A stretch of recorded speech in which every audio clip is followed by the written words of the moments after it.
بسم اللہ الرحمن الرحیم۔ السلام علیکم۔ کیا گاڑی کے اندر ماسک پہننا لازمی ہے؟ اور اس سوال کا جواب دیا ہے لیفٹیننٹ کرنل طلال الشہوب نے، جو آفیشل ہیں وزارت الخارجیہ کے۔ ان کی جانب سے بیان آیا ہے کہ اگر آپ گاڑی میں سفر کر رہی ہیں تو ایسی صورت میں بھی آپ ماسک پہننے کے پابند ہیں۔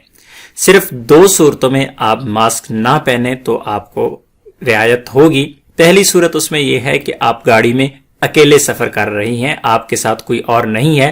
ایسی صورت میں آپ ماسک نہ بھی پہنے تو کوئی حرج نہیں ہے۔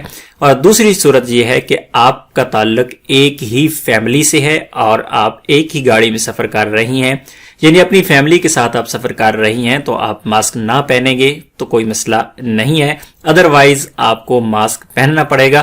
مزید یہ کہا کہ اگر آپ کو سیکورٹی والے کہیں چیک پوائنٹ پہ روکتے ہیں، اگر کسی گلی میں روکتے ہیں، کہیں بھی آپ کو چیکنگ کے لیے روکا جاتا ہے تو ایسی صورت میں بھی آپ اپنا ماسک پہن کر رکھیں گے جب تک کہ سیکورٹی والے آپ سے ڈیمانڈ نہ کریں کہ وہ ماسک آپ سے اتروائیں یا آپ کا فیس دیکھنا چاہیں، ادروائز آپ ماسک پہن کر رکھیں گے۔ امید ہے آج کی انفارمیشن آپ کو اچھی لگی ہوگی۔ ملتے ہیں ایک اور نئی ویڈیو کے ساتھ، تب تک کے لیے اجازت دیجیے۔ اللہ حافظ۔